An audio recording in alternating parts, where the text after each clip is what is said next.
अस्सलामु अलैकुम वरहमतुल्लाहि ताला वबरकातुहू। अल्लाह आप लोगों को शादो आबाद रखे। दोस्तों, कहते हैं ना कि कब किस इंसान की जो है किस्मत रंग ले आए, कब कौन इंसान आज के ज़माने में सोशल मीडिया पर चमक जाए, ये इंसान सोच भी नहीं सकता। दोस्तों, शादाब ज़काती के बारे में आप लोगों ने सुना होगा कि वो सिर्फ़ 10 रुपये वाले बिस्किट से इतने ज़्यादा मशहूर हो गया, इतना ज़्यादा मशहूर हो गया कि दुनिया भर में लोग शादाब ज़काती को जानने लगे। दोस्तों, मैं बात कर रहा हूँ एक बच्चे की जिसके बारे में पता लगाया गया, जो कि झारखंड का रहने वाला है, यानी बिहार का, और उसके गांव का नाम जो बताया जा रहा है वो जमशेदपुर बताया जा रहा है। ये बच्चा, इसका नाम जो है पिंटू है, जबकि आज के टाइम में लोग सोशल मीडिया पर इसको धूम के नाम से जान रहे हैं। इसका नाम पिंटू है। ये क्या करता है, इसका काम क्या है? ये नशे में धुत रहता है, ये कूड़ा बीनता है और एक अनाथ बच्चा है, यानी इसके माँ बाप भी नहीं है, सिर्फ कूड़ा बीनता है और उससे जो भी आमदनी होती है ये उससे अपना ख़र्चा चलाता है। लोगों ने ये भी बताया कि शराब में धुत रहता है।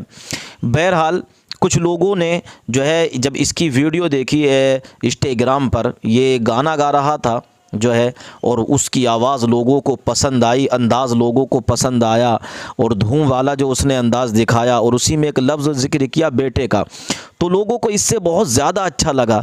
इतना वायरल कर दिया, इतना वायरल कर दिया कि आप जिस हाथ में भी देखिए धूम की तस्वीर नज़र आती है, उसका गाना नज़र आ रहा है। आज जिस तरफ भी देखिए आप लोग धूम हर तरफ नज़र आ रहा है। वो इतना परेशान हो गया है मोबाइल वालों से, इतना परेशान हो गया है सोशल मीडिया वालों से कि आज के टाइम में लोग उसे सोने भी नहीं दे रहे हैं, उसे उसका काम भी नहीं करने दे रहे।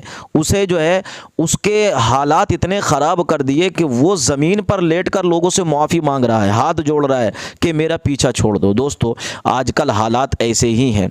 जब कोई चीज़ वायरल होती है तो ये यूट्यूब वाले, सोशल मीडिया वाले उसके चक्कर लगाना शुरू कर देते हैं, यहाँ तक कि उसका जीना हराम कर देते हैं। बस कुछ दिन तक लोग उससे पैसे कमाते हैं और कुछ दिनों के बाद फिर उसको छोड़ दिया करते हैं। पीछे एक औरत आई थी, रानू मंडल, आपने देखा होगा कितनी वायरल हुई थी एक गाने के ज़रिए, मगर आज देखिए फिर वो अपनी पुरानी हालत पर आ गई है। एक लड़की आई थी मोनालिसा नाम की, जो कि मालाएं बेचती थी मेले में जा जाकर। लोगों ने उसकी आंखों की इतनी जमकर तारीफ़ की कि सोशल मीडिया पर जिधर भी देखो मोनालिसा। मगर आज क्या हुआ, आज मोनालिसा का कोई नाम लेने वाला नहीं है, उसका कोई पता नहीं है।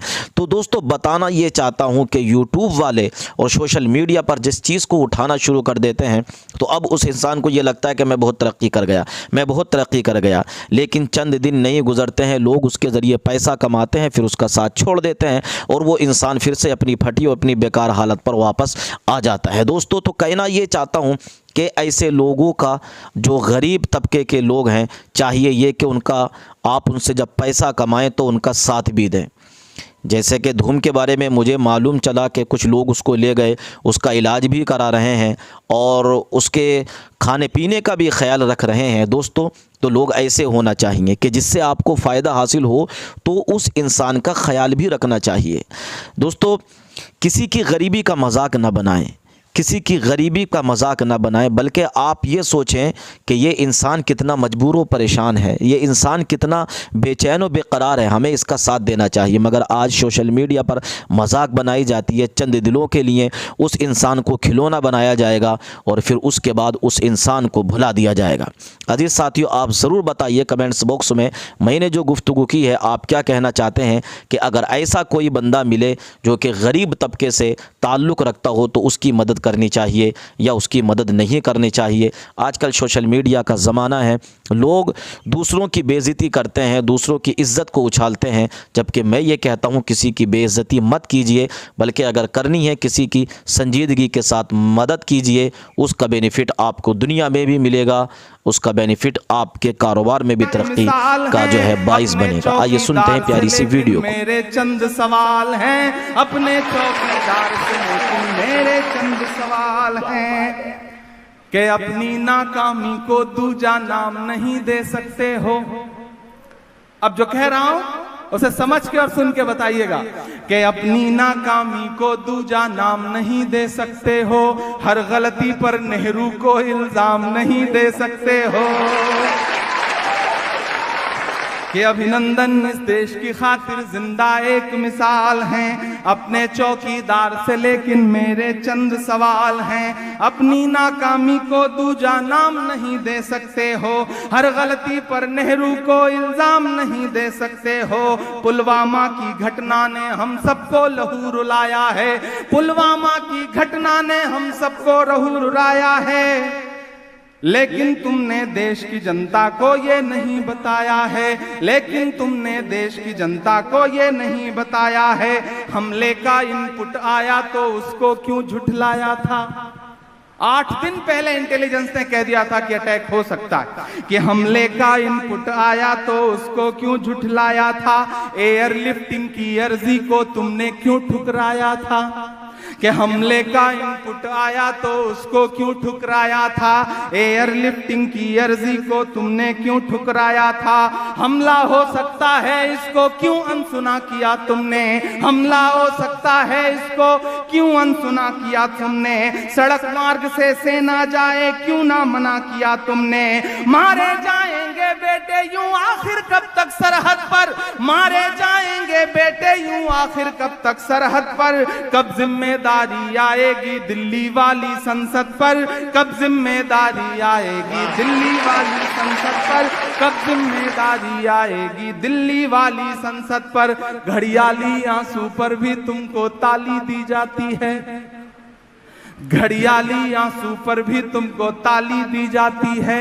जो सवाल तुमसे पूछे उसको गाली दी जाती है, घड़ियाली आंसू पर भी तुमको ताली दी जाती है। जो सवाल तुमसे पूछे उसको गाली दी जाती है। फिल्मों के जरिए दुश्मन से बदला लेने लगते हो,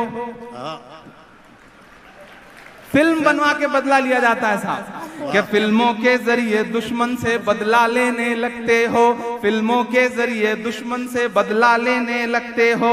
सच तो ये है साहब भारत माता को भी ठगते हो,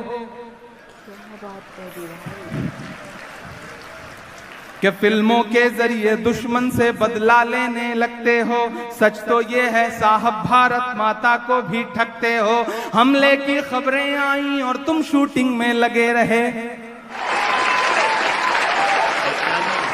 3:15 पे अटैक होता है और दोपहर 12 बजे से पौने 7 बजे तक साहब डिस्कवरी के लिए शूट कर रहे थे। मैं मिसरे पढ़ता हूं, अगर सच्चे लगे और ये लगे कि इस दौर का सबसे तीखा और कड़वा सच है और कोई बोलने की हिम्मत कर रहा है तो कुछ ना करें तो कम से कम मेरा साथ जरूर दें। मैं पढ़ता हूं और आपसे दुआएं मांगता हूं कि हमले की खबरें आई और तुम शूटिंग में लगे रहे, हमले की खबरें आई और तुम शूटिंग में लगे रहे। घड़ियाली आंसू पर भी तुमको ताली दी जाती है। जो सवाल तुमसे पूछे उसको गाली दी जाती है। फिल्मों के जरिए दुश्मन से बदला लेने लगते हो। सच तो ये है साहब भारत माता को भी ठगते हो। हमले की खबरें आई और तुम शूटिंग में लगे रहे, हमले की खबरें आई और तुम शूटिंग में लगे रहे। तुमने रैली संबोधित की और इधर रत जगे रहे, तुमने रैली संबोधित की और इधर रत जगे रहे। वो जो पाकिस्तान को लाखों डॉलर देकर आया था, मैंने अपनी जिंदगी में आदरणीय प्रधानमंत्री जी को इतना ठहाका मार के हंसते कभी नहीं देखा जितना प्रिंस सलमान को रिसीव करते वक्त वो हंस रहे थे। मैंने कभी नहीं देखा, और वो भी अटैक के महज 4-5 दिन बाद। मैं मिसरे पढ़ता हूं, अगर लगे कि एक जो बेहिसी है उसे उजागर करने की हिम्मत की एक शायर ने तो मुझे आपका साथ मिले। मैं पढ़ता हूं कि फिल्मों के जरिए दुश्मन से बदला लेने लगते हो। सच तो ये है साहब भारत माता को भी ठगते हो। हमले की खबरें आई और तुम शूटिंग में लगे रहे, हमले की खबरें आई और तुम शूटिंग में लगे रहे। तुमने रैली संबोधित की और इधर रत जगे रहे। वो जो पाकिस्तान को लाखों डॉलर देकर आया था, वो जो पाकिस्तान को लाखों डॉलर देकर आया था, बाहें फैलाकर उसको क्यों तुमने गले लगाया था, बाहें फैलाकर उसको क्यों तुमने गले लगाया था। देश की आंखें नम थी और तुम थे मशगूल ठहाके में, देश की आंखें नम थी और तुम थे मशगूल ठहाके में। राजनीति का हुआ मुनाफा तुमको हर एक धमाके में, राजनीति का हुआ मुनाफा तुमको हर एक धमाके में, राजनीति का हुआ मुनाफा तुमको हर एक धमाके में। झूठे आंसू और झूठी बेहिसी कहां से लाते हो, जनता पूछ रही है ये बेबसी कहां से लाते हो, जनता पूछ